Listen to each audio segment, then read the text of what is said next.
Antes de comenzar este episodio, quiero dejar en claro que el contenido que viene tiene un propósito exclusivamente educativo y de concientización. En esta conversación abordamos temas delicados como el narcisismo, el abuso emocional y las adicciones, incluyendo una comparación entre la adicción al abuso narcisista y otras formas de dependencia como las drogas. En ningún momento buscamos promover, trivializar ni romantizar estos temas. Tampoco ofrecemos diagnóstico clínico ni sustituimos la atención profesional. Si usted está atravesando una situación difícil o reconoce comportamientos dañinos en sus relaciones, le invito a buscar ayuda personalizada con profesionales de la salud mental. La víctima del narcisista se convierte gradualmente en un adicto. Y su droga es el narcisista. El narcisista maligno o el psicópata narcisista es la versión extrema de esta patología. Y de ahí, sencillamente, hay que correr. Un narcisista es tan predecible que se puede manejar o manipular. Sí, por supuesto. Recuerda que el narcisista es un adicto. El narcisista le hace creer a la víctima que la víctima lo necesita. La realidad, y es bien difícil de registrar cuando estás inmerso en estas relaciones, ¿no? Pero la realidad es que ellos te necesitan a ti. ¿Y cómo sé yo que no soy un narcisista? Negociar con una persona narcisista cambia todas las reglas del juego. Las estrategias estándar de negociación dejan de funcionar cuando la otra persona no está emocionalmente disponible, porque está obsesionada con dominar, controlar o alimentar su juego. En estos casos, aplicar técnicas tradicionales no solo es inútil, sino también muchas veces nos expone, confunde y desgasta emocionalmente.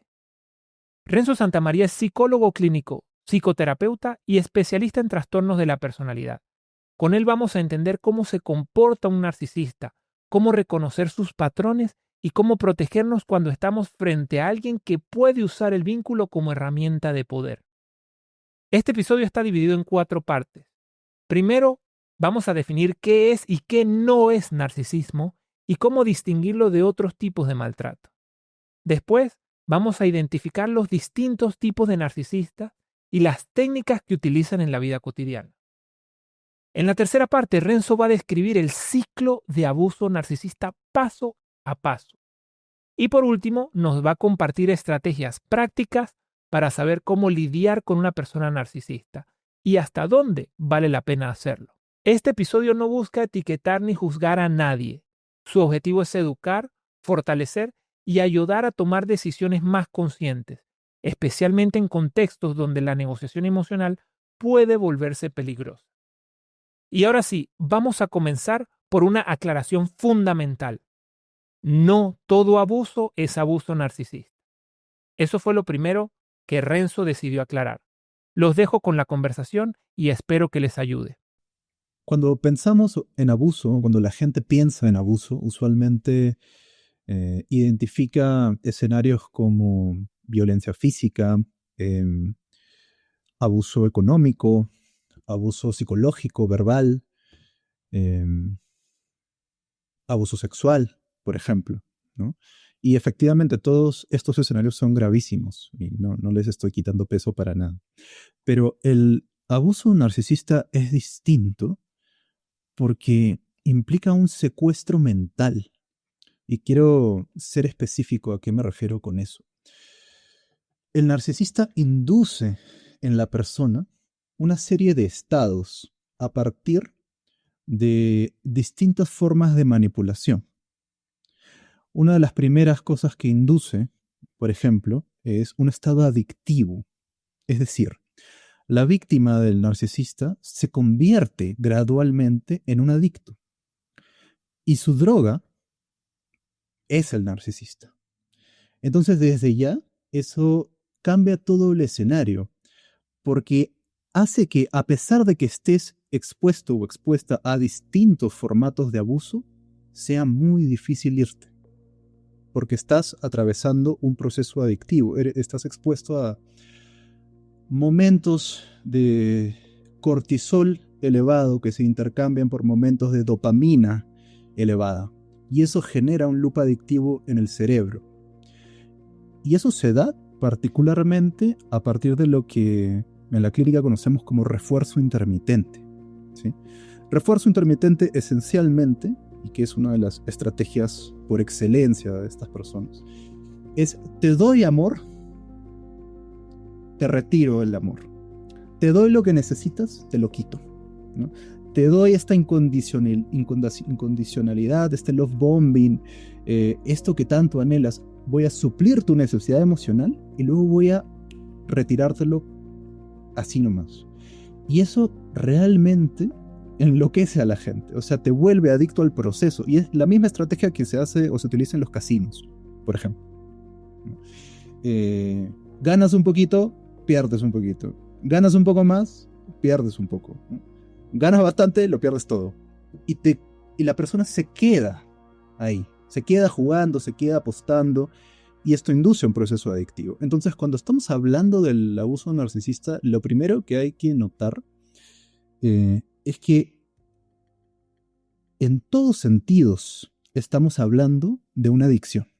La persona está lidiando con una adicción, casi como si estuviese adicto a una droga dura. Y eso no es lo más macabro.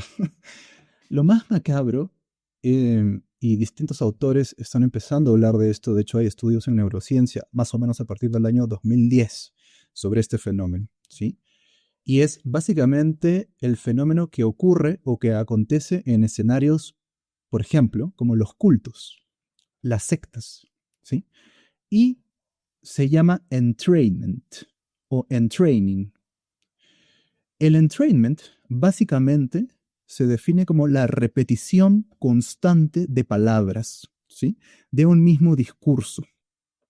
Se empezó a investigar a partir de festivales de rock, donde se encontraba específicamente que los músicos que estaban tocando una misma canción tenían las ondas cerebrales sincronizadas. O sea, era imposible identificar diferencias en los patrones de onda de estas personas. Era como si fuesen una sola mente. Y curiosamente, las palabras también son sonidos, o sea, no solamente es la música, ¿no? Las palabras también son sonidos. Y el narcisista, que se apoya en el lenguaje y en el discurso para establecer distintas formas de manipulación, ejecuta el entrainment repitiendo una y otra vez de manera rítmica y con cierta cadencia las mismas palabras y el mismo discurso, generando como consecuencia que tus ondas cerebrales se sincronicen con las de él o ella. Y esto te deja en una situación muy compleja, porque si es él o ella quien están emitiendo estos sonidos, estas palabras, este discurso, básicamente tú estás sometido bajo el control de esta persona. Por eso cuando hablo de esto me refiero a control mental, a secuestro mental. Y es, de nuevo, lo mismo que ocurre en los cultos, las sectas. Por ejemplo, hay escenarios de cultos, y los podemos investigar seguramente, donde hay suicidios masivos. 900 personas suicidándose en simultáneo. ¿Cómo alguien logra eso? ¿No? Y es a partir de todas estas estrategias en conjunto. Es muy común que los líderes de cultos, de sectas, sean narcisistas patológicos.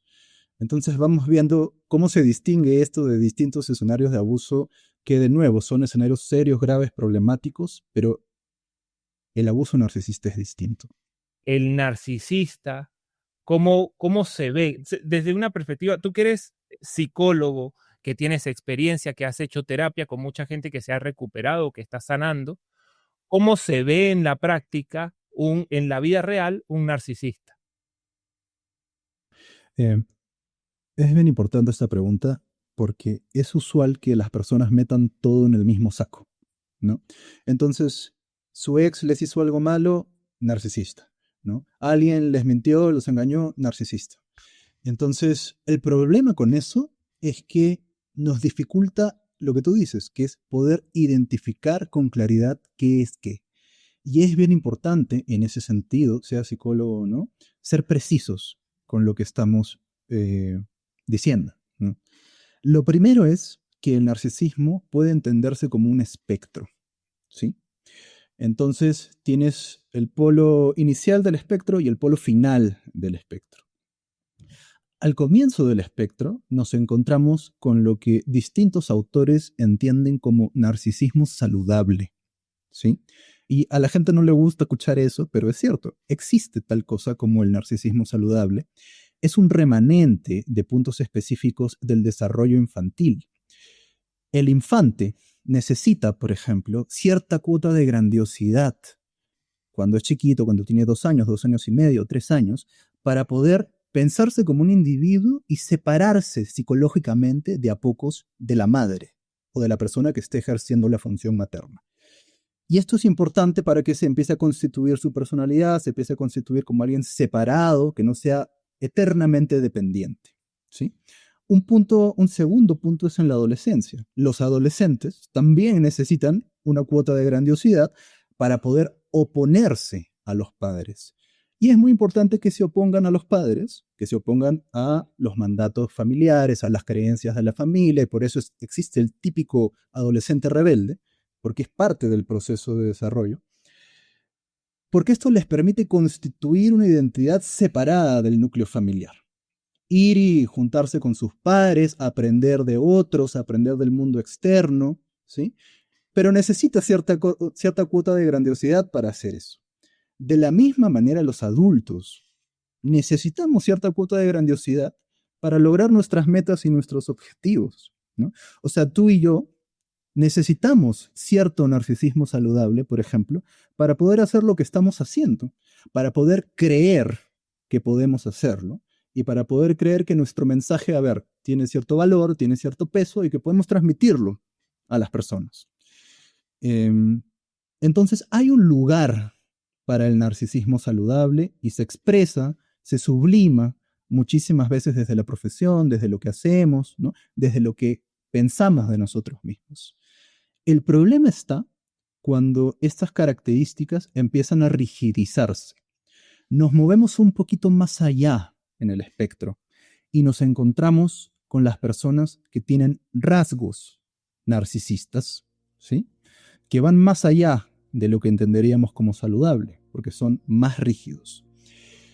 Y es difícil en realidad hablar de rasgos, porque el narcisismo es un conjunto de rasgos. Tienes la falta de empatía, el antagonismo, tienes muchísimas cosas dentro de lo que la gente denomina rasgo narcisista. Entonces, los autores lo conceptualizan como estilo de personalidad narcisista, que son personas que, a ver, probablemente el foco va a estar puesto en ellos, en lo que es importante para ellos, más que en los demás. Va a estar puesto en su estatus, ¿no? En su imagen, en su trabajo. Van a ser un poco más difíciles en las relaciones, justamente por eso, porque, ¿no? les cuesta más considerar al otro. Pero son personas que todavía están cimentadas en la realidad. ¿A qué me refiero con eso? No están viviendo en una fantasía delirante de grandiosidad. Las cosas que hacen las pueden evidenciar en la realidad concreta, ¿sí? Tienen empatía situacional, pueden empatizar en ciertas situaciones, muchas veces en la familia, muchas veces con los hijos, eso está ahí presente. Pero no suelen ser personas que caen muy bien, pues porque no están del todo evocadas a considerar tus emociones, tus sentimientos, tus necesidades. Para ellos es más como algo que tienen que aprender en el tiempo. Si nos movemos al final del espectro, o casi al final del espectro, nos encontramos con lo que el modelo clínico propio del DSM-5, que es el Manual Diagnóstico y Estadístico de Trastornos Mentales, conoce como trastorno de personalidad narcisista, ¿sí? ¿Cuál es la diferencia? A ver, lo primero es que estas personas no tienen una identidad consolidada, definida. Tienen un déficit identitario. Incluso algunas personas lo describen como si tuvieran un vacío en términos de personalidad. Entonces, ¿qué hace la persona cuando tiene un vacío en lo que entiende como el sí mismo? Se inventa, construye. una mitología personal, un amigo imaginario, ¿sí? Una imagen grandiosa, opuesta a lo que esta persona estaba registrando como su identidad, básicamente una sensación de vacío, ¿no? Entonces, entenderás que estas personas que tienen o padecen de un trastorno de personalidad no están cimentadas en la realidad. Tienen una especie de pseudopsicosis. Viven perpetuamente en una fantasía de grandiosidad sobre quiénes son. Y todo esto es un invento. En términos de la configuración de la personalidad. Es un recurso, es una defensa, ¿no? En distintas corrientes se entiende como defensa de omnipotencia, defensa de grandiosidad. Es el recurso que utiliza el niño cuando no tiene un registro de quién es y un registro separado, por ejemplo, de la madre, del padre, las personas que lo empiezan a criar. Otro punto importante en cuanto al trastorno es que estas personas no tienen empatía. No tienen empatía en el sentido típico, lo que las personas entienden como empatía, ¿sí? Tienen un tipo de empatía que se conoce como empatía fría. Esencialmente hay 3 tipos de empatía. La cognitiva, ¿sí? Yo puedo racionalizar los afectos del otro. Yo te veo y puedo saber cómo te estás sintiendo, por ejemplo. Pensarlo a partir de la cognición. Luego tenemos la empatía reflexiva, que tiene que ver con la lectura no verbal del otro, ¿sí? Yo puedo leer tus signos no verbales, ver cómo me tengo que mover, la distancia que tengo que establecer. Es una empatía típica en los bebés, por ejemplo, ¿no? La mamá sonríe, el bebé sonríe. Es la empatía reflexiva. Pero lo que carecen es la empatía afectiva, que es la sintonización emocional con el otro. Yo veo que estás triste, yo me pongo triste porque me conmueve tu situación, por ejemplo. Ese recurso no está a la mano. Y es un déficit muy complejo para estas personas porque entonces no pueden esencialmente registrar absolutamente nada de lo que el otro necesita. Por ejemplo, en una relación, ¿sí? No entienden afectivamente, emocionalmente, el sentir del otro.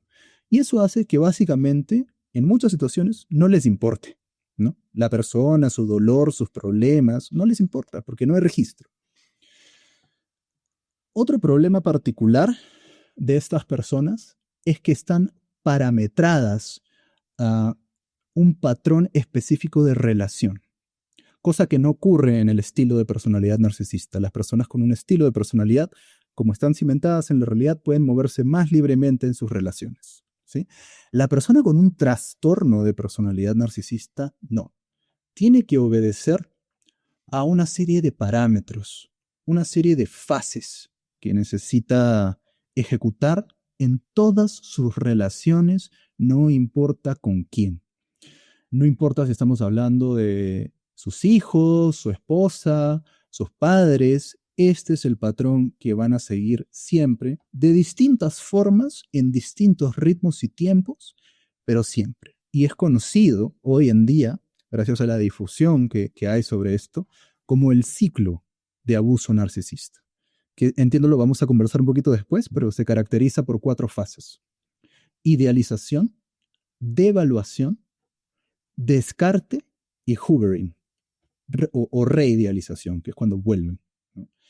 Estas personas solo pueden moverse desde ahí y es todo lo que pueden ofrecerte a nivel del vínculo. No hay más. Entonces te vas a encontrar con una pared si quieres vincularte con estas personas. Y en la vida real, o sea, por ejemplo, alguien que hayas tenido en terapia, ¿cómo te dice que se ve? O sea, ¿dónde está la línea entre un narcisismo sano y un narcisismo que empieza a ser tóxico? ¿Cómo en la práctica, en el día a día?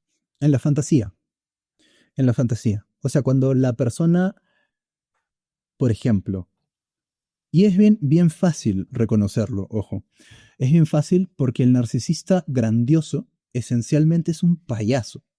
O sea, tú te das cuenta que esta persona no está guardando una coherencia con su realidad, ¿no? Va a describir su vida de forma mucho más magnificada, exagerada de lo que realmente es, ¿no? Y en esa exageración, en esa magnificación, tú te das cuenta que esta persona realmente está viviendo en un delirio, ¿no? En una fantasía. Por ejemplo, Donald Trump, ¿no? Una persona que, más allá de las ideologías políticas, es evidente cómo vive en una nube en relación a muchas cosas. Entonces, la fantasía es la principal distinción. Si tú tienes una persona que dentro de todo, a ver, pone un énfasis en su imagen, en su estatus, pero no exagera, no se aumenta a sí mismo, no se magnifica, sino que señala la evidencia concreta de lo que ha hecho, lo que ha logrado, es muy probable que estemos lidiando con una persona que puede tener un estilo narcisista y que está aún cimentada en la realidad, ¿sí? A diferencia de una persona que no, que está en una fantasía. ¿Has estado en contacto, en una relación con un narcisista personalmente? Con dos. ¡Ah! A falta de uno. Sí, y con componentes psicopáticos muy marcados. ¿Y ya lo sabías trabajar o lo sufriste? No, lo sufrí terriblemente. Lo sufrí terriblemente, me costó muchísimo. Para que veas que nadie está absuelto de estas situaciones, es lo que te decía. Más allá de tu profesión o tu inteligencia o tu grado de Sí. competencia, esto es algo que nos toma a nivel emocional e inconsciente, Sí. de muchas formas. No estamos listos para lidiar con esto. Nadie nos ha enseñado a enfrentarnos a un depredador. Estas personas tienen un funcionamiento depredatorio. Muchas personas no hemos registrado la maldad del mundo cara a cara. Entonces, no sé, es difícil creer que esto existe. Lo podemos ver, lo podemos leer en las películas, en los libros, no sé. Pero es distinto cuando te encuentras con alguien así. Eh, Mi experiencia me llevó a reconceptualizar todo, todo. A mí me resultó muy, pero muy difícil creer que existía gente así. Y yo lo había leído en los manuales, lo había leído en los libros, lo, lo venía manejando desde un nivel teórico, pero no hay nada que te prepare para la experiencia en carne propia de estas situaciones. A mí me ayudó muchísimo la práctica de yoga. Muchísimo. Yo tengo una práctica de yoga diaria, practico Kriya Yoga, que no es necesariamente un tema de posturas o asanas, sino es respiración, meditación, cosas de ese tipo, ¿no? Y esto me ayudó a mí de la mano de muchísima terapia, de la mano de sistemas de soporte, de la mano del yoga y de apoyarme en gente que me quiere. Renzo, ¿y hay una diferencia entre el narcisista afuera de casa y dentro de casa? Todas las patologías de personalidad tienen variantes prosociales y comunitarias, ¿sí? Es decir, no todos los psicópatas están por ahí matando gente, ¿sí? Particularmente el narcisista, más que el psicópata, es bastante prosocial. Y eso quiere decir que se va a adentrar en escenarios de aparente servicio, de aparente cuidado, de aparente apoyo a los demás, ¿no? Eh, Porque es el escenario perfecto para obtener suministro, ¿sí? Y para esconderse detrás de esta fachada social, ¿no? Para que la gente no se dé cuenta cómo funcionan realmente. La mayoría de narcisistas son prosociales, entonces los tenemos en empresas, los tenemos en, en la medicina, en la salud mental, o sea, los tenemos en la espiritualidad, los tenemos en la religión, sin duda, sin duda. Y eso es muy preocupante, porque lo conversaba hace unos días, eso deja a la víctima o a las personas que están creyendo en esta gente en una posición muy vulnerable donde pueden ser manipuladas de forma mucho más fácil, ¿no? Y el psicópata también. El psicópata también tiene variantes prosociales y se inclina por la política, ¿no? Escenarios de poder que aparentemente están para el pueblo, para el país, ¿no? Para generar cambios positivos en la sociedad, pero se infiltran en estos espacios para poder ejercer de manera encubierta eh, su psicopatología. Eso quiere decir que están en todas partes. Están en todas partes. Están en tu familia, están en tu vecindario, están en el colegio de tus hijos, están en la universidad. Uy, en la universidad, ni qué decirte. Están en la academia, en el mundo académico, ¿no? Están en la política, están en las empresas, están detrás de causas tan nobles como el activismo, ¿no? Están en todos lados. Por eso se habla de la infiltración narcisista y psicopática. Ahora, yo no manejo este discurso para generar miedo en la gente, ¿no? Ni tampoco para generalizar. A ver, no estamos hablando de que todas las personas son así. Estamos hablando de que hay un porcentaje de gente, ¿no? 2-3% de personas que están infiltrados en estos espacios para ejercer todo esto que venimos conversando. Y es bien importante saber identificarlos. Es bien importante. Y esto no va en contra de la religión, ni la política, ni las empresas, ni el activismo, ni ninguna causa que sea noble. Al contrario, si nosotros podemos identificar estos perfiles, vamos a ayudar a que estas causas se sostengan, a que estos espacios no se desvirtúen, porque se vienen desvirtuando desde hace mucho tiempo. Yo te pregunto, si cosas como el activismo, como el veganismo, como el ambientalismo, como el feminismo, son causas tan nobles, ¿por qué la mitad del mundo las repele? ¿Por qué? A ver, no estoy atribuyendo causalidad a partir de la psicopatología. Estoy diciendo que es un punto no menor a tomar en cuenta. La mayoría de personas puede discrepar de un discurso y no odiar a la gente o repeler a la gente que está en esa causa. Pero lo que sucede es que las personas se terminan encontrando con la locura de fondo. Se terminan encontrando o empiezan a registrar las disposiciones psicopatológicas de muchas personas que están infiltradas en estos escenarios.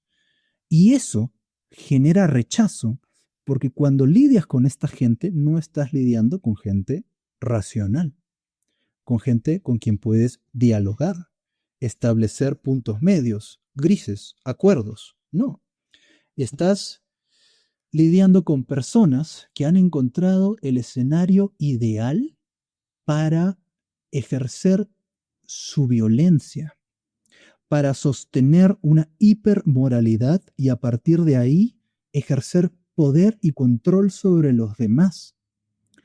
Te estás encontrando con gente que se cree Dios, el mesianismo de esta gente en muchísimas de estas organizaciones. Te estás encontrando con gente que dicotomiza la realidad. Nosotros somos los buenos, todos ustedes son los malos, ¿no? El pensamiento tribal. Entonces ahí no hay diálogo. Y sobre todas las cosas, te estás encontrando con gente que distorsiona el discurso para destruir al otro. La destrucción de reputación es un marcador por excelencia en la psicopatía.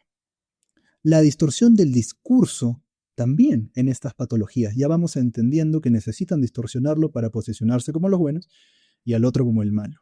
Entonces, te vas a encontrar con una serie de situaciones y discursos y narrativas que no están cimentadas en la lógica, en la realidad. Están cimentadas en la agresión, en la violencia, en la confusión, en la locura, en la distorsión de las cosas.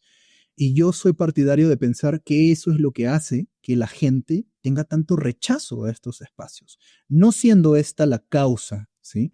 Tenemos data sobre esto, pero no es data desde la cual podamos atribuir causalidad.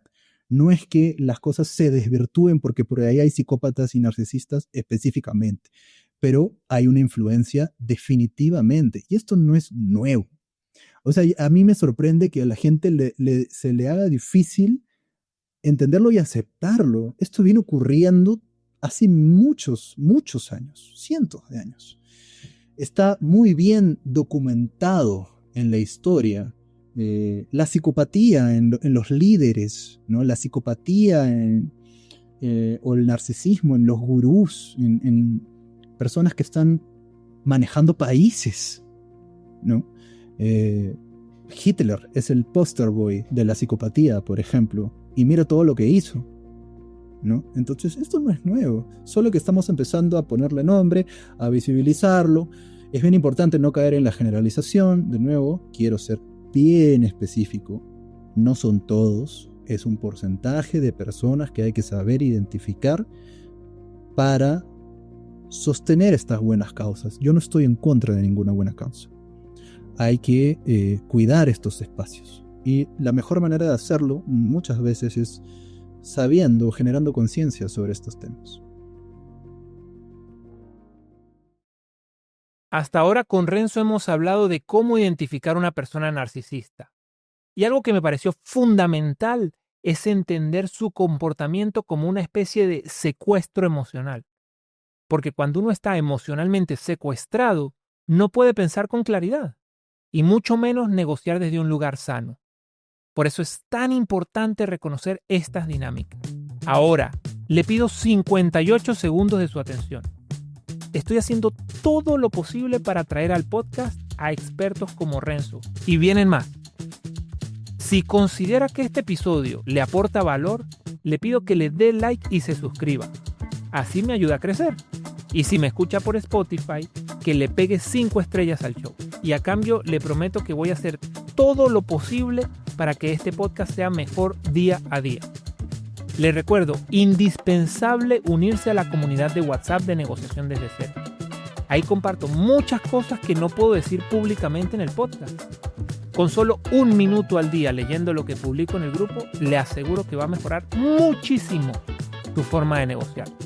El enlace al grupo está en la descripción. Es lo primero que va a ver. Y ahora sí, seguimos con la entrevista. En esta segunda parte nos metemos a fondo con el origen de un narcisista. ¿Cómo se forma un narcisista? ¿Qué pasa en su infancia? ¿Se nace narcisista? ¿Hay algo distinto en su cerebro? ¿Son conscientes los narcisistas de lo que hacen? De todo eso hablamos a continuación. O sea, lo que sabemos en términos del origen y la etiología, a partir del sustento científico, es que estas son personas que atraviesan por trauma complejo desde la primera infancia. Trauma severo, pero no el típico trauma, pensándolo, por ejemplo, como, ¿no?, violencia física, violencia sexual, violencia psicológica. Estos elementos también pueden estar. Pero el trauma que atraviesan las personas que desarrollan una patología de personalidad, por ejemplo, narcisismo patológico, tiene que ver con la transgresión de los límites del infante. ¿A qué me refiero con eso? Me refiero a que desde muy pequeño o pequeña, el niño, ¿no?, es utilizado como un objeto, instrumentalizado muchas veces para los fines de los padres, ¿sí? Y no estoy aquí intentando culpar a los padres. Esto es algo que ocurre y muchas veces la gente no se da cuenta porque además venimos de estilos de crianza que promueven eso, ¿no? Por ejemplo, tú tienes que ser un doctor, ¿no? Y de chiquito ya le están inoculando la idea de que tiene que ser doctor y son los deseos de los padres. Y el bebé, el infante, que quiere amor, quiere cuidado, quiere sostenimiento, quiere cariño, empieza a adecuarse, a adaptarse a esto, ¿no? Y lo que termina ocurriendo es que internalizan este tipo de vínculo. Es decir, aprenden que las relaciones son así, que el otro funciona para ti en calidad de objeto, no de sujeto, que está presto para tu uso, ¿sí? Entonces, cuando se convierten en adultos, evidentemente lo que hacen es esencialmente utilizar, ¿no? Instrumentalizar. No Mm, hay una mutualidad, una paridad, una reciprocidad. El narcisista no te ve de manera horizontal, como un par. Eres una extensión de él, un avatar, un objeto, algo a ser utilizado. Y si no hay empatía y no hay acceso a la emocionalidad positiva, que de ahí te cuento sobre eso, por ejemplo, entonces en ningún sentido se van a preocupar por lo que te duele. Solo saben usar, ¿sí? El patrón de relación está determinado por eso, por el uso.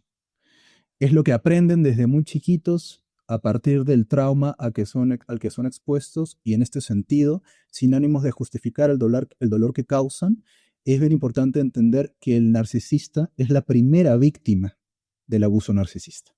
¿Me explico? Es el infante que experimenta esta instrumentalización, es la primera víctima y termina convirtiéndose eventualmente muchas veces en un narcisista o en un codependiente, que también son alternativas. Con esto que me estás diciendo, también entiendo que un narcisista no nace, sino que se hace en la crianza, ¿no? Mira, lo que sabemos contundentemente es que el ambiente es tal vez lo más significativo, ¿sí? En relación a otros trastornos de personalidad, por ejemplo, en la psicopatía o en el trastorno borderline, sabemos que hay una influencia genética y sabemos que hay un déficit a nivel de estructura y función en el cerebro. Hay abnormalidades cerebrales. Del narcisismo todavía no sabemos en términos de un consenso. No lo podemos identificar aún, no está establecido. Pero los psicólogos, los médicos, los clínicos te van a decir que, igual que los otros trastornos de personalidad, es lo más probable. Entonces, como muchísimas patologías, es multifactorial, pero definitivamente el ambiente, la crianza y el estilo vincular que los padres promueven en los hijos es un determinante, definitivamente. Y Renzo, ¿todos los narcisistas son iguales o hay distintos tipos de narcisismo? Usualmente se piensa que hay dos, ¿no? Se piensa que existe el narcisista grandioso y el narcisista encubierto o vulnerable. Hoy en día vamos entendiendo que en realidad hay muchísimas más variantes, ¿sí? Eh, pero en términos de tipificaciones, ¿sí? Tenemos al narcisista, inicialmente, al narcisista grandioso, ¿sí? Y al narcisista vulnerable o encubierto. La gente piensa que estos son dos tipos distintos de narcisista. Y en realidad, no. Lo que se ha logrado identificar es que las personas que tienen o evidencian un narcisismo grandioso patológico, eh, cuando no obtienen suministro, atención en todas sus formas, maneras de sostener esta fachada grandiosa, atraviesan un proceso que se conoce como colapso narcisista. El colapso narcisista es esencialmente un momento en la vida de estas personas donde no logran encontrar suministro.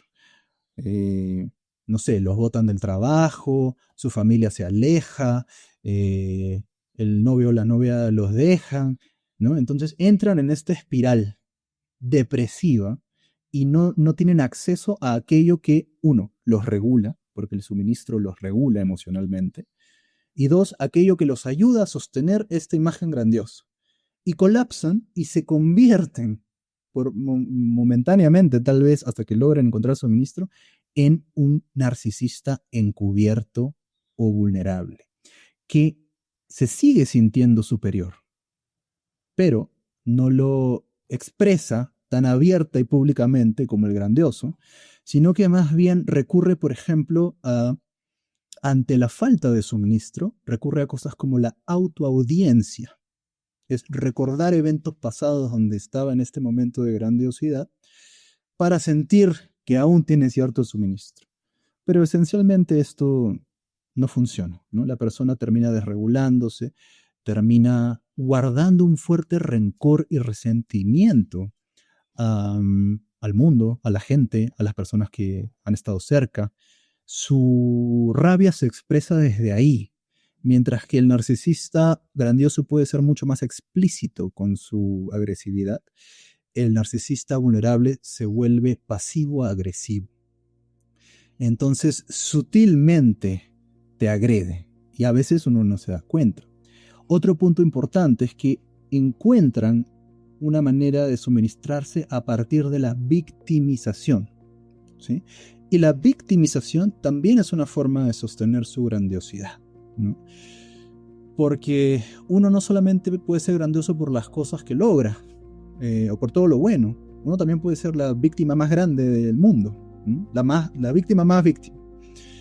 Y desde ahí, desde victimizarse, desde dar pena, desde expresar vulnerabilidad, fragilidad, ¿no? Bueno, aparente vulnerabilidad, es que logran que la gente se acerque, los registre, obtienen cierto suministro. Pero es bien importante saber que esta es una transición. Estos modelos no son fijos, estos tipos no son fijos, no hay una constancia en el tipo, ¿sí? Cuando tú estás lidiando con un narcisista vulnerable y lo pones en un escenario donde puede suministrarse muchísimo más, va a transformarse en un narcisista grandioso y viceversa. Voy a entrar acá en un apartado que me dijiste de las agresiones pasivo-agresivas, que son agresiones sutiles.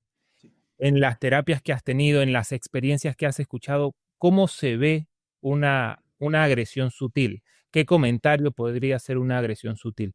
Podrían hacer comentarios eh, centrándose en cosas como tu aspecto físico, por ejemplo. Y decir, no sé, te has cortado el pelo, ¿no? Ay, te quedaba Mm, bien antes. Te quedaba mejor antes, ¿no? Eh, Utilizan el lenguaje para disfrazar el ataque, ¿no? Para encubrir el ataque. Pero están siendo agresivos, están siendo violentos, igual, ¿no? Em, Todo el escenario de la victimización se vuelve un escenario de violencia, mm. porque finalmente cuando alguien siempre es una víctima, ¿no? La otra persona termina estando supeditada o supeditado a lo que esta persona necesita, porque es frágil, ¿no? No puede hacer nada por sí mismo, por sí misma. Y esa manipulación también es muy violenta, ¿no? Particularmente porque el vínculo con el narcisista, como te explicaba al comienzo, se caracteriza por un secuestro mental. Entonces la víctima se empieza a anular, empieza a entrar en un estado que mucha gente describe como dejar de existir. A partir del entrainment, del refuerzo intermitente, están siempre en función a esta persona. Están siempre tratando de cumplir con los deseos, las necesidades de esta persona, ¿no? Y eso te anula psicológicamente, te invisibiliza psicológicamente. Y tú piensas, pucha, pobrecito, pobrecita, da pena, ¿no? Pucha, le ha pasado todo esto, ¿no? Hay que ayudarlo, hay que ayudarla. Y en realidad no te das cuenta que estás siendo manipulado o manipulada. El narcisista sabe lo que está haciendo. Sí, sí, es consciente del impacto, del daño, de que está haciendo daño a otras personas. Pero de nuevo, como no hay un registro empático en relación al otro, no importa, ¿no? Esencialmente el otro es un objeto, yo estoy aquí para utilizarlo y para gratificarme a partir de eso. Entonces no las podemos pensar o conceptualizar como una persona típica, ¿no? A veces las personas tienen dificultades para entender este tipo de escenarios. Es más próximo a una especie de robot que tiene una serie de protocolos y comandos de los cuales puede funcionar, pero no hay un registro afectivo o emocional, ¿no? Entonces hay muchos escenarios donde no les va a importar tu dolor. ¿Y él se ve a sí mismo como malo o como bueno? Ese es un punto importante. Em, los narcisistas patológicos y muchas otras patologías de personalidad funcionan bajo una premisa defensiva, una defensa específica que se conoce como splitting, ¿sí? En español, escisión. También en el lenguaje clínico se le describe como pensamiento dicotómico, ¿sí? Defensas aloplásticas, dicotomía en el funcionamiento. Y lo que hacen es que parten la realidad en dos, parten al otro en dos. ¿Y cuál es la finalidad de esto? Como ellos necesitan sostener una fachada grandiosa, un invento, ¿no? Una grandiosidad particular, esta dicotomía funciona de la siguiente manera. Yo, narcisista, soy el bueno. Tú, quien seas, eres el malo o la mala, ¿no? Entonces, siempre te van a ver como alguien a quien devaluar. Porque a partir de la devaluación es que ellos sostienen esta grandiosidad. Este es un pensamiento infantil. No estoy siendo despectivo, o sea, es típico de un infante. Buenos y malos, ¿no? Pero te das cuenta que muchísima gente funciona así. No hay grises. Solamente yo bueno, tú malo. O, en caso de otras patologías, yo malo, tú bueno. Pero específicamente hablando del narcisista, ¿no? Este splitting es yo soy lo máximo, el bueno, lo grandioso, tú siempre vas a ser el malo o la mala. Y en ese sentido, es lo que siempre digo es imposible sostener acuerdos y un diálogo con esta gente. Porque más allá de la maldad y estas problemáticas, ellos van a intervenir en el discurso desde ahí. Siempre van a buscar voltearte la tortilla para colocarte a ti en la posición de ser el malo o la mala y quedar ellos en la posición de ser los buenos, los grandiosos, los, no sé, responsables, hipermorales, buenas personas, ¿no? Etcétera. Y eso complejiza muchísimo más todo el vínculo. O sea, si ya todo el vínculo era macabro porque era una instrumentalización, cuando tú intentas hablar con ellos, te vas a dar cuenta que puedes darle vuelta a la misma situación una y otra vez y es como hablar con una pared. Jamás van a entender, porque no pueden, hay un déficit, hay una incapacidad en su funcionamiento. Pues la gente se frustra, pucha, le repito esto 20 veces y no me entiende, no sé qué hacer, ¿por qué no entiende? Ya no sé qué decirle, y lo cierto es que no van a entender porque no pueden. Y te darás cuenta además que gran parte de nuestra sociedad funciona desde esa dicotomía. Escenarios como la política, ¿no? Escenarios como la religión, las ideologías, las creencias. Está lo bueno o lo malo, ¿no? Derecha, izquierda, ¿no? Este o el otro, ¿no? Blanco o negro. No hay una capacidad de integración de los discursos, de las ideologías, y es porque hay muchísima gente que sostiene este tipo de discursos que funciona desde ahí. Y eso complejiza toda esta situación, ¿no? O sea, esencialmente nuestra sociedad es en gran medida patológica. Estos narcisistas tienden a llegar a puestos muy altos a nivel político, a nivel de cultos religiosos. ¿Mm? Para llegar ahí tienen que tener un atractivo, porque si son políticos los tienen que votar, si son religiosos hay gente que los tiene que apoyar. ¿Hay Ujú. alguna característica del narcisista que sea atractiva para la gente? Son encantadores, ¿no? O sea, a ver, si no fueran encantadores, nada de esto ocurriría. Tienen una habilidad con el discurso, con el uso del lenguaje, con la manipulación, una facilidad con esto para poder atraparte, convencerte de muchísimas cosas. Entonces, las personas con una patología narcisista se regulan externamente. Es decir, yo gestiono mis emociones a partir del feedback que viene de afuera, ¿no? Y ellos específicamente se regulan desde el suministro. ¿Qué es el suministro? Toda forma de atención, ¿sí? Puede ser atención positiva, adulación, ¿no? Lograr cosas en su vida, estar en puestos altos, en cargos altos. Puede ser suministro negativo, ¿no? Promover un conflicto contigo para que yo, narcisista, pueda posicionarme como más que tú, por ejemplo. El narcisista es un adicto también a este suministro. Si la única manera que tú tienes de regular tus emociones es obteniendo esta atención, te vuelves adicto a intentar lograr esta atención. Y encuentras todas las formas posibles, ¿no? Para obtenerla, suministrarte. Y los mejores espacios para obtener este tipo de atención, de visibilidad, de grandiosidad, de todas estas cosas que venimos conversando, por ejemplo, son puestos altos en la política, en las corporaciones, puestos de liderazgo muchas veces. No estoy diciendo que todos los líderes lo sean, ¿no? Narcisistas patológicos, pero hay muchísimos escenarios donde sí. Y el manejo que tienen del discurso y la necesidad de suministrarse, pues los lleva a hacer todo lo que puedan hacer para lograr obtener estos resultados. Renzo, sabes que yo tengo un grupo de WhatsApp donde tengo a mi comunidad consentida.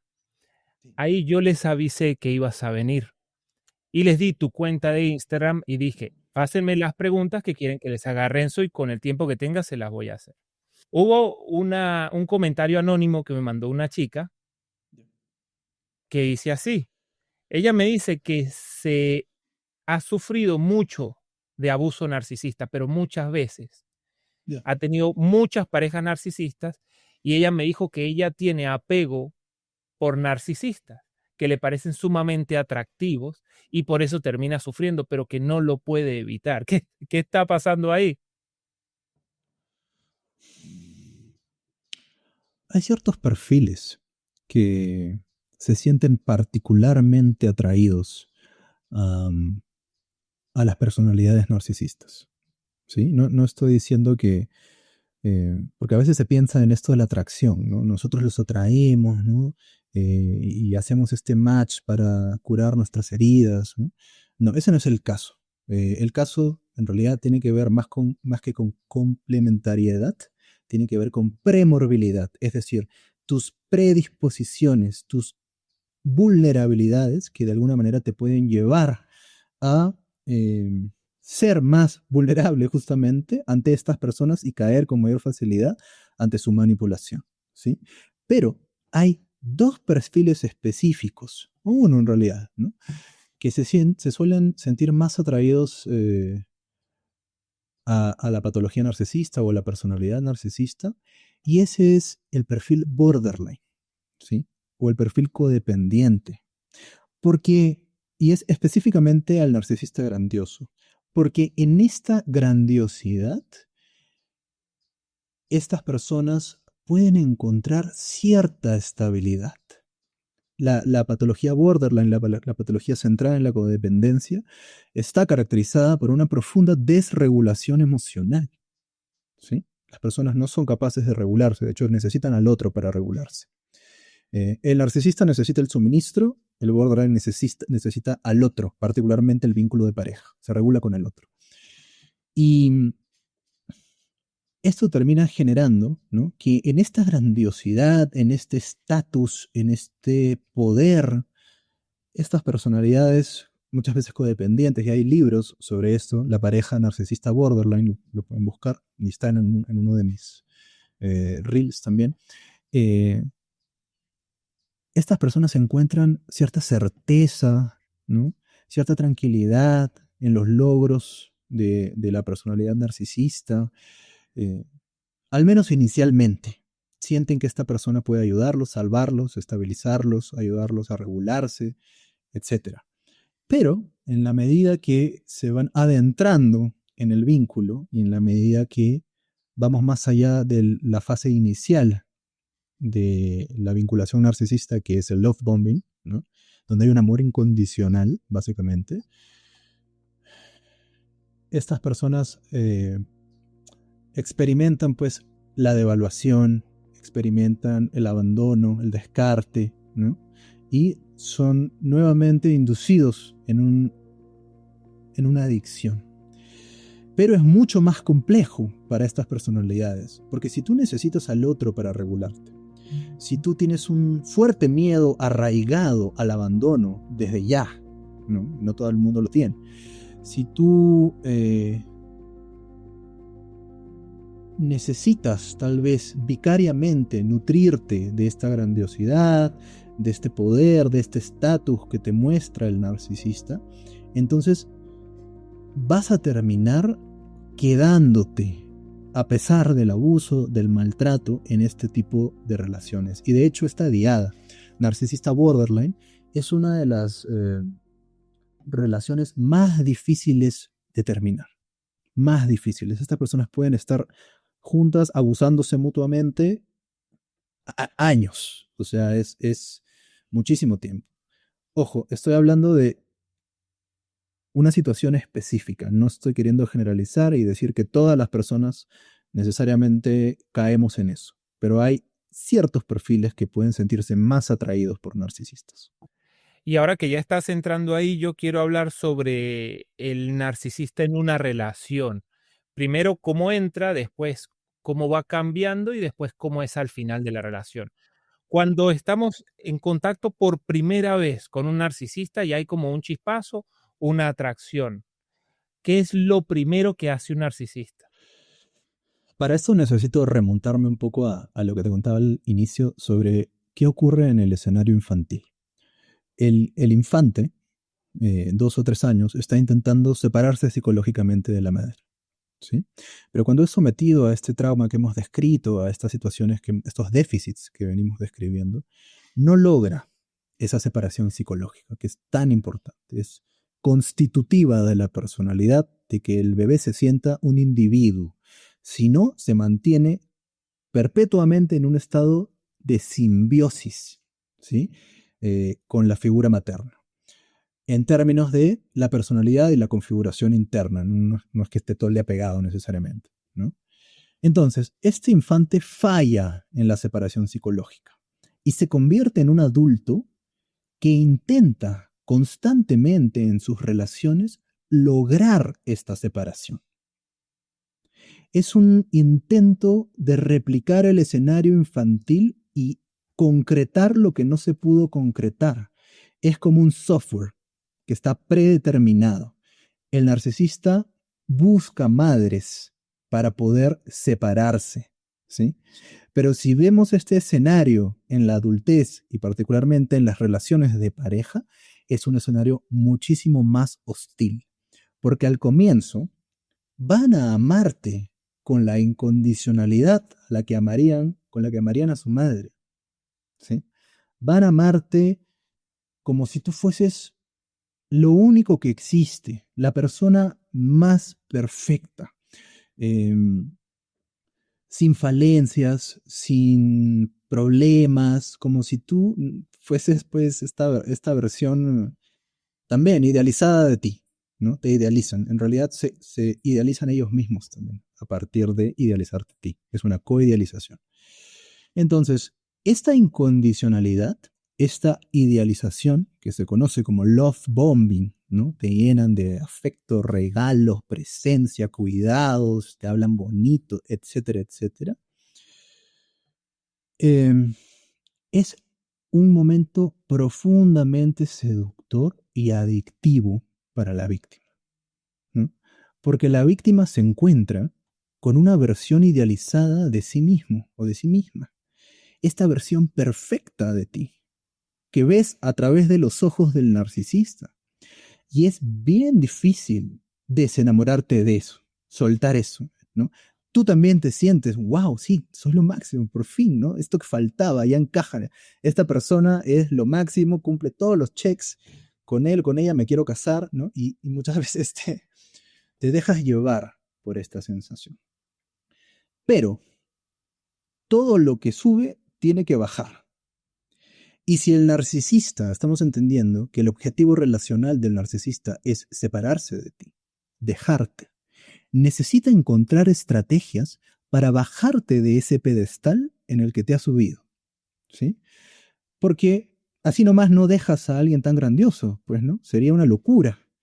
Necesitas encontrar formas de ir minimizándolo, reduciéndolo de a pocos. Y ahí pasamos a la siguiente fase, que es la devaluación, ¿sí? Ok. La narcisista va a empezar a establecer una serie de estrategias para bajarte de ese pedestal. Entonces va a empezar a dejar de contestarte, ¿no?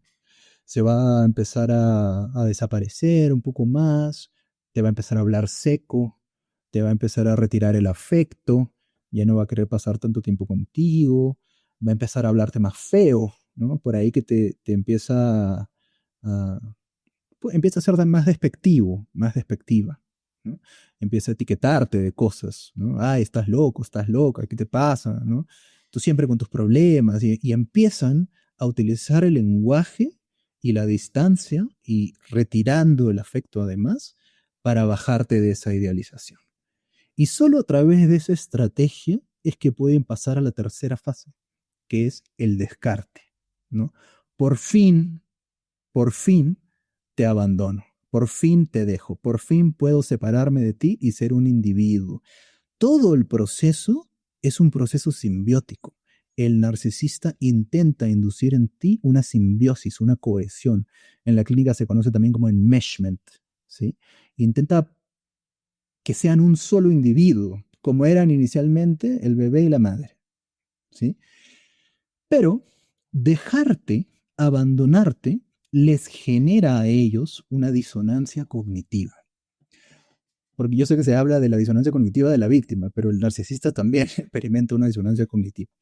Y esta disonancia tiene que ver con, si yo te dejé porque no eres perfecto, eso quiere decir que me equivoqué inicialmente contigo.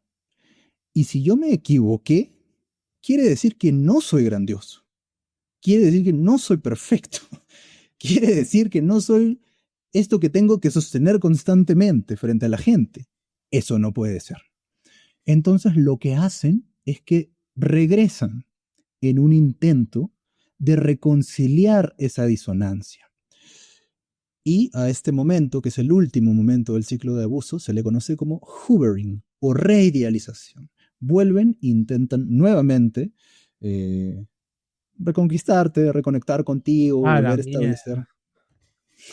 Sí. Y te dan regalos y te vuelven a hacer el off-bombing y así el ciclo se repite una y otra vez y la persona puede pasar en esta situación años sin darse cuenta y si tiene predisposiciones codependientes muchísimo más, ¿no? Se complejiza muchísimo más. Y lo peor de todo es que como la víctima es constantemente devaluada, cree que él o ella es la culpable de todo esto, ¿no? Porque el narcisista le dice, tú eres malo, tú eres mala pareja, tú eres el problema, estás loco, eres el culpable, en la devaluación, en la fase de evaluación. Y las personas salen de estos escenarios sintiendo que ellos son los que hicieron todo mal, a partir de la inoculación y el entrainment también, ¿no? Les inoculan este discurso. Entonces, yo quiero decirle a la gente específicamente que es bien importante entender que este proceso del ciclo de abuso narcisista no tiene absolutamente nada que ver contigo. No es que tú seas una mala persona, una mala pareja, que no seas competente, que seas incapaz, que seas inadecuado, que estés loco. Este es el proceso que ellos necesitan seguir una y otra vez en sus relaciones. No importa quién seas, podría ser la persona más atractiva, inteligente, competente del universo. Igual harían exactamente lo mismo. Es un software, es una programación. No pueden salirse de esos parámetros de funcionamiento. Entonces hay que reconceptualizar esta situación porque además las víctimas pasan por una serie de sesgos terribles. No solamente se sienten ellos el problema, el culpable, la culpable, sino que, por ejemplo, experimentan por algo que se conoce como ceguera selectiva. Inmersos en este escenario de locura, ¿no? De confusión, de anulación psicológica, intentan sostener cierto orden, cierta estructura, cierto sentido, y para eso lo que hacen es que muchas veces pasan por alto el maltrato, pasan por alto el abuso, normalizan, les es difícil darse cuenta. La gente les puede estar diciendo, oye, date cuenta, mira, te hace esto, ¿me entiendes? Y lo pasan por alto, ceguera selectiva. El segundo sesgo tiene que ver con lo que se conoce como optimismo maligno. Yo creo que las cosas pueden cambiar. Y sabemos, al menos este trastorno se viene estudiando más de 140 años, ¿no? Aún no encontramos ningún tratamiento que funcione. No tenemos cura. Las personas viven así, se quedan así el resto de sus vidas, ¿no? Entonces, el narcisismo patológico no es tratable aún. Créanme que cuando salga algo, yo voy a ser el primero en promoverlo. Pero ahorita no hay nada. Y como las personas tienen esta empatía, tienen este anhelo de que las cosas mejoren, de que la situación se repare, entonces sostienen una esperanza, pero que termina destruyéndolos. Por eso es un optimismo maligno, ¿no? Y además, el último sesgo tiene que ver con nuestra credulidad, ¿no? Nosotros, los seres humanos, tendemos a creer que la gente es buena, tendemos a creer que podemos confiar, tendemos a creer que la gente no nos va a hacer daño muchas veces, ¿no? Hasta que nos encontramos con un perfil que activamente intenta destruirnos. Porque no nos confundamos, lo que ejerce el narcisista es un intento de anulación psicológica y en ese sentido está intentando que desaparezcas, está intentando destruirte, ¿no? Y atravesar por este proceso se lleva muchas cosas. Se lleva, por ejemplo, nuestra ingenuidad, se lleva nuestra inocencia, ¿sí? Se lleva nuestra confianza en la gente, en el mundo, se lleva nuestra concepción de nosotros mismos. Lo que creíamos de nosotros mismos ya no es. Porque nadie puede creer cómo te dejaste convencer por esta persona, ¿no? Y yo he conversado con, médicos, psicólogos, psiquiatras, abogados, políticos, gente absolutamente competente, que no puede, científicos, ¿sí?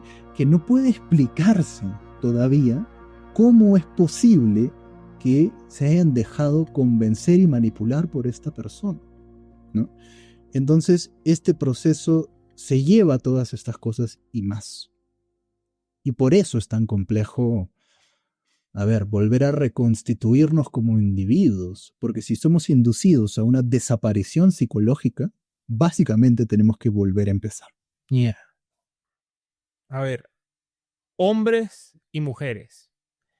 Cuando una mujer tiene una relación con un hombre narcisista, ¿es distinto a cuando un hombre tiene una relación con una mujer narcisista? Muchas veces sí. En realidad, y es importante que sea enfático con esto, nos falta data, ¿sí?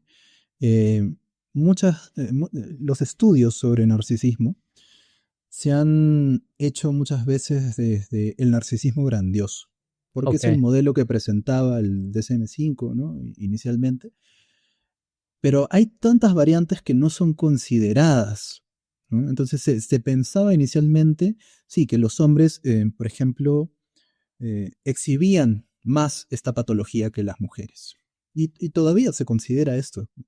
Pero lo que se viene encontrando recientemente es que la tendencia es, ¿no? Y a partir de profundizar en estas tipificaciones o estados, para no hacerlos algo fijo, es que los hombres tendemos a exhibir más el narcisismo grandioso y las mujeres tienden a exhibir más un narcisismo vulnerable o encubierto. Y esto puede tener muchísimas explicaciones, ¿no? O sea, desde nuestro trasfondo histórico, social, el rol que se le adscribía a la mujer en la historia, el rol que se le adscribía al hombre en la historia, etc. O sea, hay múltiples explicaciones para esto, pero lo que se viene encontrando al menos es que la tendencia es esa. Y desde ahí es muy probable que esto también sea el escenario en las relaciones, pero está cambiando, ¿sí?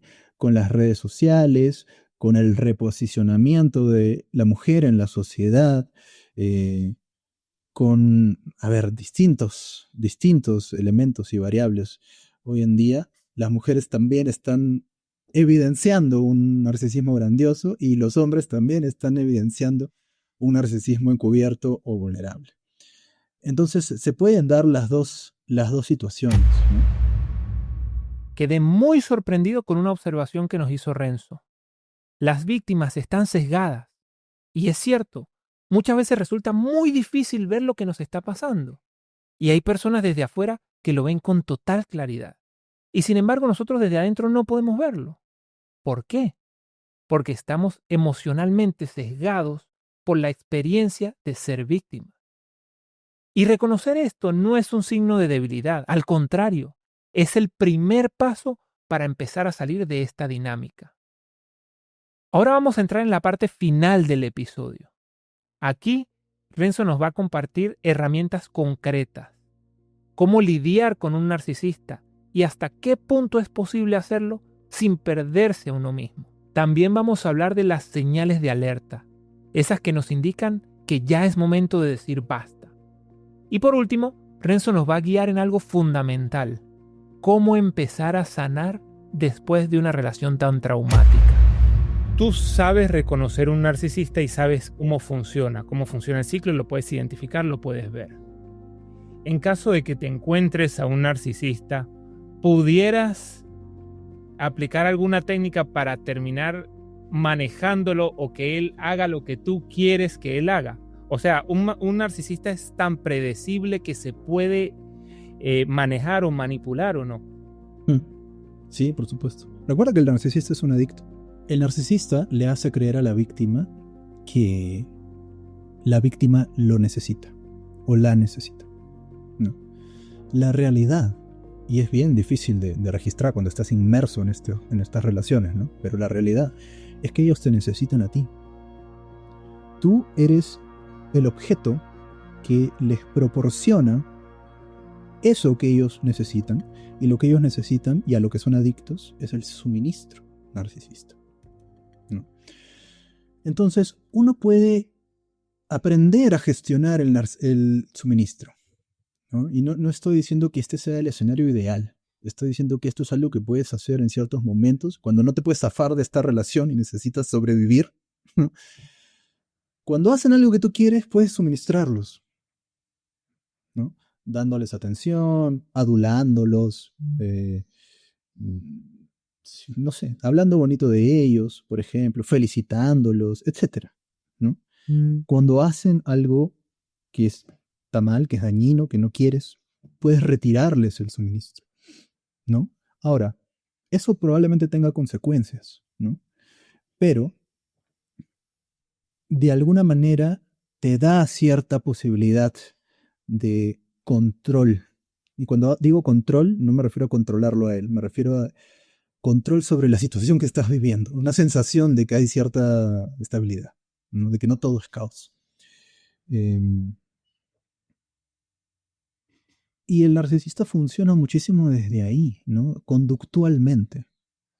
Entonces refuerzas lo que hay que reforzar, castigas lo que hay que castigar, ¿no? Pero esto funciona particularmente en escenarios cuando el narcisista es un narcisista grandioso, ¿no? Cuando el narcisista está muy frágil, ¿no? Y te necesita muchísimo, es muy evidente que te necesita, ¿no? Pero recordemos que hay narcisistas que son psicópatas, ¿sí? Y la retaliación de estas personas no va a ser igual. Va a ser muchísimo, muchísimo más problemática. Y ahí es donde entra a lugar el famosísimo narcisista maligno, ¿sí? Que es el prototipo de asesino serial, en realidad, ¿no? Pero como hay variantes prosociales, pues no los vamos a encontrar, pues, en familias, y puede ser incluso el padre o la madre de tus hijos. El narcisista maligno es la combinación de una persona con un trastorno narcisista, con un trastorno antisocial o psicopático y con un sádico, ¿sí? Su suministro específico se conoce como suministro sadista. Entonces ellos van a intentar sentirse grandiosos, magnánimos, espectaculares a partir de lo que les genera hacerte sufrir. Y eso puede tomar muchas, muchas formas, ¿no? A ver, tengo pacientes donde su pareja no las deja dormir. Yeah. Todo el rato las despierta, y se ríen y lo disfrutan, ¿no? Sádico, sadismo, ¿sí? La gran diferencia entre un narcisista clásico y un narcisista maligno, o un narcisista psicopático, como también se denomina hoy en redes sociales, es que el narcisista clásico se va a apoyar en el lenguaje como recurso para encantarte, para manipularte, para lograr obtener su suministro, te va a hablar bonito, te va a hacer love bombing, ¿no? Va a utilizar el discurso. Por eso siempre le digo a la gente, no te fíes del discurso. El discurso no nos dice nada. Es la conducta y el comportamiento lo que necesitamos evaluar. Pero el narcisista maligno, que es un psicópata, va a optar por estrategias muchísimo más agresivas. Va a ser coercitivo, ¿sí? Va a intentar establecer control coercitivo sobre ti, explícitamente, no sutilmente. Va a violentarte, va a agredirte, ¿sí? El psicópata funciona o está determinado en función a objetivos. Quiere lograr cosas.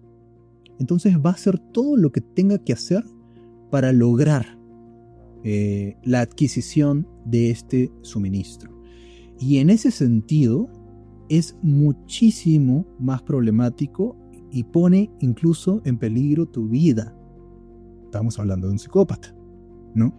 Entonces con este perfil hay que tener muchísimo más cuidado. Con el narcisista también, por supuesto. Pero el narcisista maligno o el psicópata narcisista es la versión extrema de esta patología. Y de ahí, sencillamente, hay que correr. No hay estrategia que... O sea, no hay nada que hacer ahí. Tú sal. O sea, como sea, pero sal, ¿no? Y muchas veces las personas van a tener que tomar medidas preventivas, legales, ¿no? Van a tener que apoyarse en otras personas, van a tener que denunciar, van a tener que exponer, etcétera, etcétera, etcétera. Pero todo tiene que estar en función de nuestro cuidado personal, porque un psicópata va a intentar ya no solo destruirte psicológicamente, sino también en la realidad.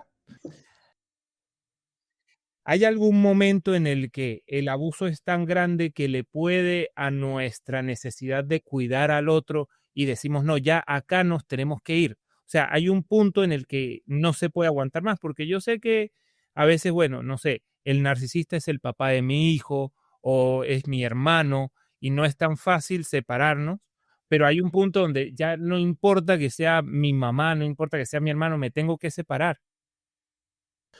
Para cada persona es distinto, tiene mucho que ver tu subjetividad, tu historia, pero sí, hay muchas personas que, por ejemplo, cuando empiezan a registrar que el narcisista está haciéndole daño a los hijos, ¿no? Eh, Empiezan a entrar en conciencia de la situación. Cuando son expuestos a violencia física, ¿no? Constante, por ejemplo, empiezan a darse cuenta de la situación. Aún así no salen, ojo, aún así no salen, pero ya hay una conciencia de la patología o de la enfermedad y ya está la posibilidad de empezar a pensar que hay que hacer algo, porque esta persona me está destruyendo a mí, está destruyendo a mis hijos, ¿no? O sea, imagínate, hay personas que están en una relación con un narcisista maligno y terminan estando embarazadas, ¿no? Sí, y les es muy difícil igual salir. Y esta persona las maltrata, las insulta, les importa un bledo el bebé, y se les hace igual muy difícil salir. Para que veas el grado de adicción, de locura, de confusión, de anulación. La víctima, y esto es bien importante, la víctima, ¿qué es una víctima? ¿No? Una víctima es alguien que esencialmente no tiene recursos, que atraviesa una situación que lo sobrepasa o la sobrepasa. Eres víctima de algo. Algo te pasó por encima y no pudiste manejarlo, ¿no? Y eso es esencialmente lo que ocurre en este tipo de procesos vinculares, pero es bien importante repensarnos en ese sentido. Porque lo que sabemos a partir del sustento científico y psicológico es que la identificación con la posición de víctima perpetúa y magnifica las emociones negativas. Ojo, yo no estoy diciendo que no haya sido una víctima. De hecho, ha sido la más víctima de las víctimas, porque nadie te pone así nomás en una situación de secuestro mental, ¿no? Pero hay que reconocer que ha sido una víctima, hay que validarlo, hay que legitimizarlo, hay que entender esto, como verás es muchísimo más profundo de lo que parece y tiene muchísimas capas, hay que darle un sentido, definitivamente. Pero hay un momento en el proceso de recuperación o de reconstrucción en realidad, donde uno necesita soltar la identificación con la posición de víctima y empezar a repensarse como un sobreviviente. Porque si nos quedamos en la posición de víctima, de nuevo, la víctima no tiene agencia, la víctima no tiene recursos, la víctima se queda enquistada en una situación que no puede superar. El sobreviviente, por otro lado, es resiliente. El sobreviviente es alguien que ha salido de algo, ¿sí? Que ha atravesado algo y ha podido, valga la redundancia, sobrevivir. Y desde ahí la persona puede encontrarse con sus propios recursos, puede encontrarse con su autonomía, que la pierdes en estos procesos vinculares patológicos, con su sentido de agencia, puede encontrarse con muchísimas más posibilidades que no se estaba encontrando si se venía solamente o únicamente pensando como una víctima. Me imagino que a tu terapia ha llegado mucha gente que termina una relación con un narcisista. ¿Cómo sana esa gente? ¿Cómo se recupera? ¿Cuáles son los primeros pasos después de haber pasado por todo ese trauma? Lo primero que hay que hacer, más allá del enfoque terapéutico que tengas o la orientación que tengas, es desprogramar el entrainment. ¿A qué me refiero con eso? A partir del entrainment, la persona ha sido expuesta a un tipo muy específico de inoculación, que tiene que ver con un discurso devaluador, ¿sí? O devaluativo. Y el narcisista empieza a decirte, eres loco, estás loca, eres malo, eres un inepto, eres incompetente. Y la persona que está, además, expuesta a esto, a partir de todo lo que venimos, abierta a esto, a partir de todo lo que venimos conversando, recibe ese discurso y lo toma como propio y se lo cree, ¿no? Entonces, de nuevo, salen de las relaciones diciendo, fue mi culpa, yo soy el problema, yo lo hice todo mal, pude haber hecho algo distinto. Repiten la voz del narcisista. Repiten. Ok. Y hay distintas técnicas, distintas estrategias para desprogramar esta inoculación, que es la misma inoculación que vivirías o atravesarías si estás en un culto o en una secta. El narcisista en el vínculo es un culto de a dos. Es exactamente lo mismo. Ese es el primer paso, pero nada de esto puede lograrse en total efectividad si la persona aún está expuesta a la presencia del narcisista, ¿no? Por eso la recomendación típica es establecer un contacto cero. Muchas veces el contacto cero no puede ser forzado. El contacto cero muchas veces necesita ser gradual, de a pocos, de la mano de un acompañamiento, de un profesional. Necesita estar centrado en un plan que la persona pueda ver, leer, apuntar hacia eso, tener un objetivo, una estructura. Y luego del contacto cero también hay que incluir muchísimos escenarios. No solamente es la presencia física, es la presencia en redes, ¿no? Es el WhatsApp, son las fotos que guardaste, ¿no? Son las llamadas, ¿no? O sea, es todo estímulo que te reconecte, ¿sí? Con la idea del narcisista, la presencia del narcisista, pues hace que todo sea mucho más difícil. Es como si el narcisista igual estuviera ahí presente. Entonces, gradualmente hay que buscar lograr este contacto cero absoluto. Ahora, es mucho más complejo cuando el narcisista es el padre de tus hijos, ¿no? O cuando convives con esta persona, o cuando dependes económicamente de esta persona, ¿no? Y en ese sentido, hay distintas estrategias para cada caso, pero esencialmente el nombre de juego es la autonomía. Es un trabajo personal. Uno necesita enfocarse en lograr una independencia y una autonomía psicológica de estas personas que han evocado en ti un proceso simbiótico de unión, de cohesión. Y hay pasos a seguir para eso, de la mano totalmente de distintas formas de regulación emocional. Porque recuerda que estás atravesando por un proceso de trauma complejo, tienes secuelas de un trastorno de estrés postraumático complejo y necesitamos regular tu sistema nervioso. Sin eso siempre vas a estar expuesto a la ansiedad, la angustia, la catastrofización, la rumiación que te genera la ausencia del narcisista. Incluso cuando el narcisista ya no está, sigue en tu mente, aún está presente en tu mente a partir del entrainment. Entonces por eso es tan importante abordar eso también. Y luego hay que articular el duelo, ¿sí? Porque pierdes muchas cosas. No estás perdiendo una pareja, estás perdiendo una madre, estás perdiendo un hijo, estás perdiendo a la pareja ideal, estás perdiendo el proyecto de vida que te habías establecido con esta persona.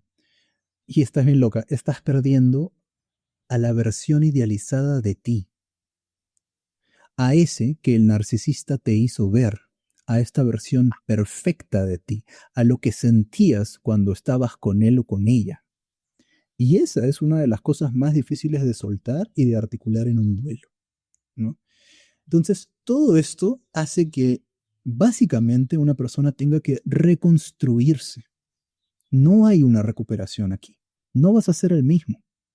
Necesitas empezar de cero y así como un infante que está apoyado por sus padres para este proceso de lograr su autonomía psicológica, su independencia, la constitución de su personalidad, de su identidad, necesitas apoyarte en todas las personas posibles que sean agentes de cuidado en tu vida, de sostenimiento, de feedback positivo, de apoyo, ¿no? Y tomar distancia de las personas que te recuerdan al narcisista.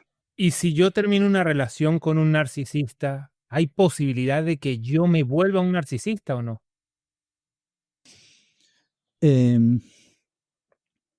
¿Cómo sobrevives a décadas de una relación con un narcisista? A ver, lo que sabemos a partir del sustento científico y psicológico es que, por ejemplo, las personas que atraviesan trauma complejo, ¿no?, de manera crónica, tienen una reducción significativa en la empatía. ¿Sí? Empecemos por ahí. Se vuelven menos empáticos. Muchas veces esto es de utilidad en relaciones narcisistas porque la gente peca de ser hiperempática. La hiperempatía, más que algo que nos ayuda, es algo que nos juega en contra, porque te preocupas por las heridas de esta persona, pobrecito, ¿no? Es tan frágil, pucha, no tiene a nadie, y en el proceso eres sometido a múltiples formas de abuso y maltrato y no te importa. Entonces, hay una reducción significativa en la empatía con esta persona, pero en general, en tu vida, ¿no? Esa es una de las principales estrategias que toma, tal vez inconscientemente, una víctima en estas situaciones para defenderse. Otra es adoptar una posición de grandiosidad. ¿Cómo te defiendes de alguien tan grandioso? ¿No? Tú también buscas adoptar tu propia grandiosidad, creer que puedes salir de esto o destruir al narcisista. La grandiosidad puede tomar muchas formas, ¿no? Hacerle daño, ¿no? Tú también, y además te sientes con derecho, porque has sido abusado o abusada, y es legítimo, tiene todo el sentido del mundo. En ese sentido, el narcisismo es contagioso. En ese sentido, hay un adoptar una posición de grandiosidad y hay una reducción significativa en la empatía. Esto no quiere decir que tú te conviertas en un narcisista. Quiere decir que a partir de una situación tan traumática has adoptado disposiciones narcisistas o defensas narcisistas. Y muchas veces estas son temporales y puedes articularlas en un espacio terapéutico y volver, ¿no?, a un estado más no sé si normal sería la palabra, pero a un estado más estable, ¿no? Pero es común que las personas que atraviesan abuso narcisista adopten ciertas disposiciones narcisistas también, y esto no lo estoy diciendo para revictimizar a nadie ni para atentar contra las víctimas, estoy siendo descriptivo de un escenario que ocurre, porque además lo venimos estudiando en la clínica, en la psicología, y hay que entenderlo a fondo para saber cómo manejarlo. ¿Y cómo sé yo que no soy un narcisista? ¿O que sí soy? Esa es una pregunta que no vas a entretener si eres un narcisista. No te importa. No te importa porque, a ver, para empezar, no hay empatía, ¿no? Si estás dañando al otro, ¿qué? ¿Qué tiene? No me importa, ¿no? No hay emocionalidad positiva, entonces no necesito construir, amar, sentir gratitud, vincularme, no necesito. Yo, narcisista patológico, soy perfecto. No tengo falencias, soy grandioso, ¿no? ¿De qué me sirve a mí saber si soy narcisista o no? Por ahí me lo dicen, lo voy a desmerecer, no me va a resultar importante, ¿no? Por ahí el feedback es bastante, entonces lo tomo y lo digo, sí, qué chévere que soy narcisista, mira todo lo que he logrado, todo lo que puedo lograr. ¿Me entiendes? Que no es un punto de Preocupación. absolutamente, ¿no? Además, el narcisismo patológico es egosintónico. Eso quiere decir que está en sintonía con el yo. La persona no siente que esto es un problema. La persona no encuentra en esta situación ningún tipo de dificultad. Entonces, si soy narcisista, ¿qué? Me va bien en mi trabajo, logro un montón de cosas, salgo con las chicas que quiero, no importa, ¿me entiendes? Pero si hay un grado de empatía, si hay un registro del otro, si hay un entendimiento de que estás haciendo daño a nivel emocional en ti, ¿no? Afectivo en ti. Entonces te vas a preocupar, ¿no? Te vas a preocupar y muchas veces vas a ir a terapia. Las personas con rasgos o con un estilo de personalidad narcisista pueden ir a terapia, ¿no? Porque se dan cuenta. Ellos tienen empatía situacional, se dan cuenta, lo sienten. Entonces, esto facilita que puedan, ellos son tratables, ojo. El estilo de personalidad narcisista es tratable, la gente puede mejorar. El trastorno no, el trastorno no es tratable. Con todo lo que hemos hablado en este episodio, yo calculo que va a haber gente que está ahora dudando si está o no con un narcisista. Esa gente que está dudando, que empieza a ver comportamientos narcisistas en su familia, en el trabajo, en su jefe, si le pudieras dar un solo consejo a esa persona que no sabe qué hacer y dice, mierda, capaz que estoy en este problema y no lo sé, ¿cuál sería el consejo que esa persona tiene que escuchar hoy? Prescinde del diagnóstico y escúchate a ti. No importa si estás con una persona que tiene un trastorno de personalidad, si estás con una persona que tiene rasgos marcados narcisistas, no importa. Lo que importa es cómo te sientes tú en esta relación. Recuerda que el vínculo patológico te anula. Entonces lo más probable es que estés pensando la situación en función al narcisista. Si él es narcisista, me voy. Si él no es narcisista, me quedo. A ver, para empezar, es bien difícil diagnosticar a una persona con un trastorno de personalidad narcisista. Las personas con estilos de personalidad narcisista son bastante difíciles también en una relación. Entonces, no busquemos, yo entiendo la búsqueda de sentido, la entiendo, porque además es muy enloquecedor todo el escenario. Pero lo que hay que escuchar es nuestra voz personal, nuestra voz interna, la voz de la gente que nos quiere, ¿sí? De la gente que nos cuida. Y actuar en función a nuestro cuidado, nuestro bienestar, nuestra autonomía, nuestra independencia. Encontrar en nosotros los recursos, no importa con quién estás lidiando. Mira con qué estás lidiando en tu interior. Mírate a ti. Enfócate en ti. Articula tu situación, anda a terapia, piénsate a ti, porque esta persona ha intentado o ha logrado hacer que desaparezcas. Entonces necesitamos que vuelvas a aparecer. Y solamente lo vamos a hacer si te prestamos atención a ti.